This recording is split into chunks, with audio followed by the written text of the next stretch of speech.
Nouvel Autobot du film Revenge of the Fallen présent pour un total de 52 secondes à l'écran. Bienvenue dans cette nouvelle revue vidéo de Transformers Studio Series Autobot Jolt.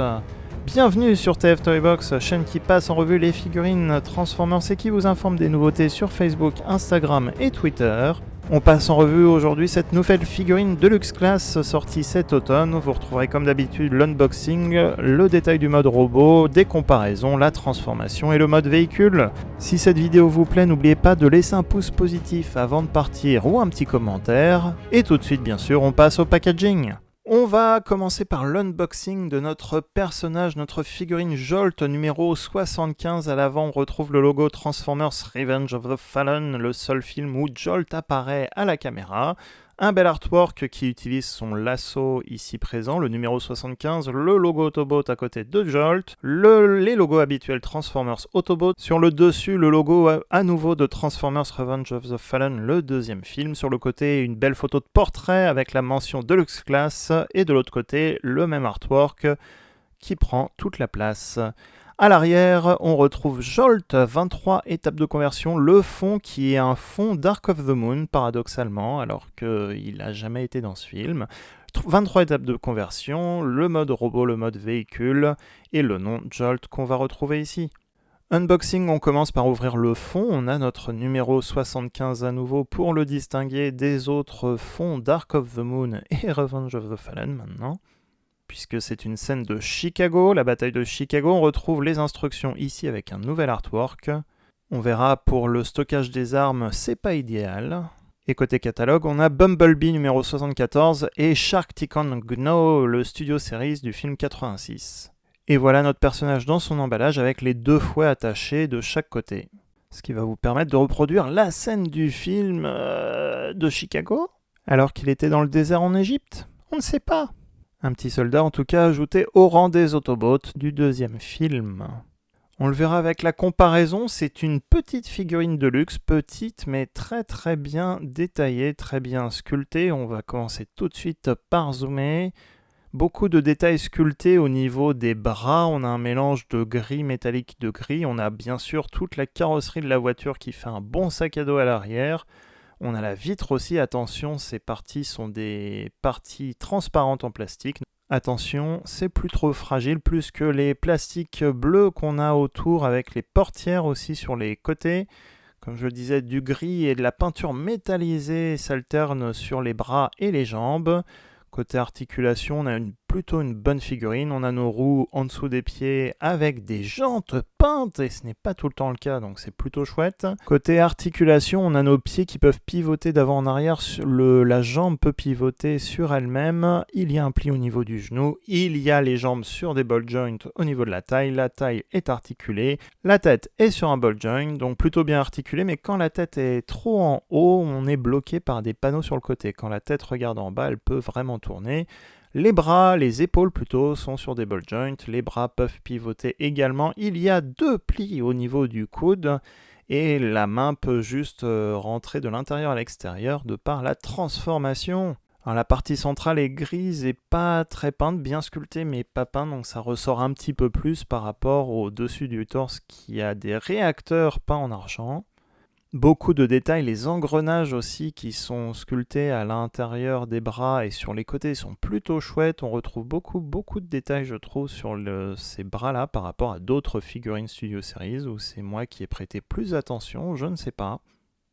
Et ça fait contraste avec le côté lisse de la carrosserie et le mode véhicule de la voiture. Il y a un pli ici qui est pour la transformation mais qui n'est pas particulièrement pour l'articulation. Il y a même deux petits points de connexion ici pour attacher le backpack au dos, mais du coup, avec deux petits pics comme ici. Mais du coup, le pli au niveau de la taille n'est pas une articulation, à mon avis, volontaire. Les accessoires, les deux fouets, les deux fils, les fouets, restons sur les fouets avec les pics au bout, vont se placer au niveau de la main et pour cela on va enlever un doigt dans chaque main. On a un des trois doigts est sur un petit point de connexion de 5 mm. Donc ça va permettre de fixer le fouet, entre guillemets le bout du fouet, la griffe représente un doigt, un des 3 doigts de Jolt, une extension de lui-même.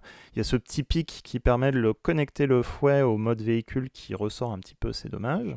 Si je prends une figurine Warforce Cybertron, c'est un point de connexion standard pour l'arme, donc vous pouvez mettre le fouet dans la main d'autres figurines Transformers. Et voilà ce que ça donne quand Jolt est équipé de ces 2 fouets. Fouets qui vont permettre à Jolt de donner un coup de boost à Optimus Prime et Jetfire pour les rebooster pendant le combat. Les griffes ont aussi un petit point de connexion comme les fouets, une sorte de petit trait qui va permettre de les fixer au niveau des portes. Donc ça va permettre de ne pas perdre surtout les petits doigts, les accessoires, et de les stocker donc sur son mode robot quand il utilise ses fouets. Comparaison avec le Deluxe Class Studio Series Dark of the Moon Sideswipe, donc c'est la version décapotable, mais elle fait la même taille de la tête aux pieds que la nouvelle version Studio Series Sideswipe Revenge of the Fallen. Et quitte à comparer avec d'autres personnages du film Revenge of the Fallen, comparaison avec Megatron, la version Battle Damage de la fin du film, l'exclusivité Target. Megatron a été considéré comme un des plus gros voyageurs de la gamme. Comparaison avec le Leader Class Jetfire, qui est un gros Leader Class également. Et pour comparer avec des figurines de cette année, comparaison avec la Deluxe Class Dino, qui est issue de la vague précédente Deluxe Class, et également Thrust du film Bumblebee Movie, un Voyager Class. Jolt est un peu plus petit que les Deluxe Class habituels. C'est parti pour la transformation, on va remettre les doigts normaux et laisser les fouets de côté, comme ceci. On va commencer à ouvrir les panneaux à l'arrière et déployer donc le dessus de la voiture en dépliant les vitres, la vitre avant de la voiture. Les petits panneaux au bout vont se déployer également pour former l'avant de la voiture. On voit les phares et le pare-choc. Le but du jeu dans la transformation, comme beaucoup de Studio Series, c'est d'aligner correctement les panneaux du véhicule, comme ceci. Les panneaux au niveau des épaules vont pivoter également, on va les pivoter vers l'avant pour laisser place aux autres panneaux qui vont s'emboîter après. On le voit avec les petits panneaux derrière les épaules, ils vont également pivoter. Le but du jeu est de former les panneaux arrière de la voiture. On voit les phares rouges d'ailleurs qui vont apparaître suite à cette formation. On va replier ensuite les bras vers l'intérieur, car les bras aussi ont un morceau du capot arrière, de l'arrière du véhicule. Donc il y a des petits pics de connexion à chaque fois pour emboîter le tout.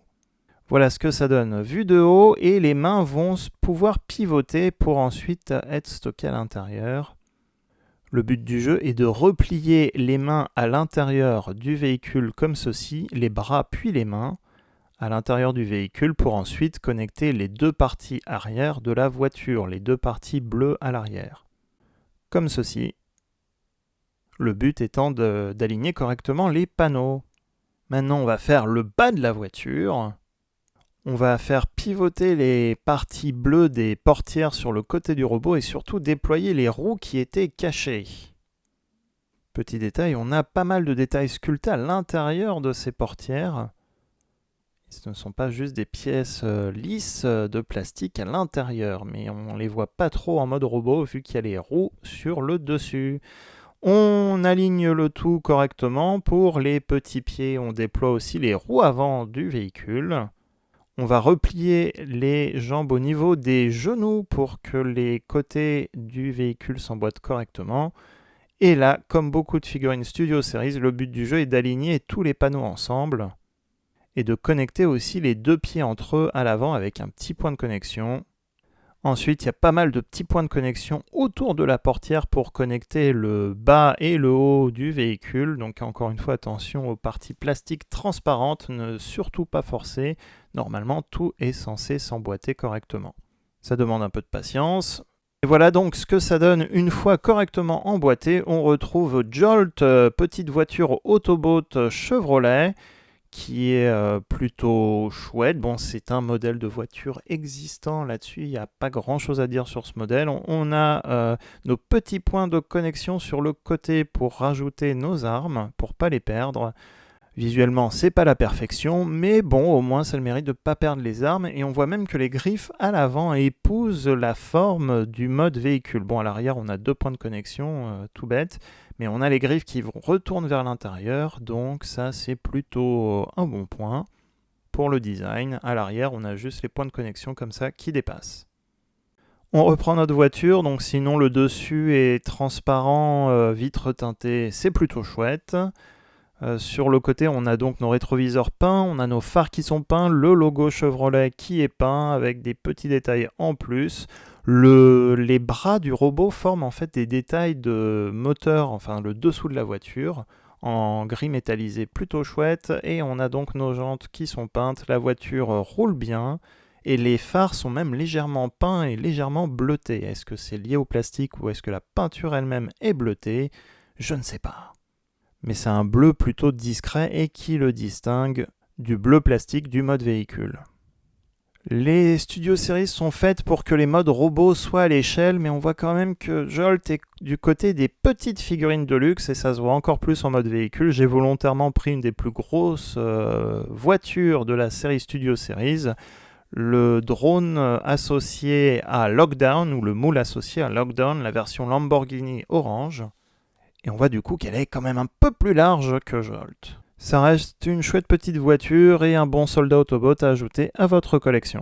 La revue de la semaine, c'est terminé, j'espère qu'elle vous a plu. Jolt Figurine Studio Series classe Deluxe est sorti cet automne en France et dans le monde. Donc il est disponible dans certains magasins et disponible dans les boutiques en ligne. Comme d'habitude, si cette vidéo vous a plu, n'hésitez pas à laisser un commentaire et laisser un pouce positif. Ça aide beaucoup pour la visibilité de la chaîne et ça fait toujours plaisir. Si vous êtes nouveau, vous voulez voir d'autres vidéos automatiquement, n'oubliez pas de vous abonner à la chaîne en activant la petite cloche. Et bien sûr, n'oubliez pas les réseaux sociaux Instagram, Facebook et Twitter pour d'autres contenus. N'hésitez pas à me dire ce que vous voulez voir ensuite sur la chaîne. Bonne semaine et à très bientôt pour une prochaine vidéo.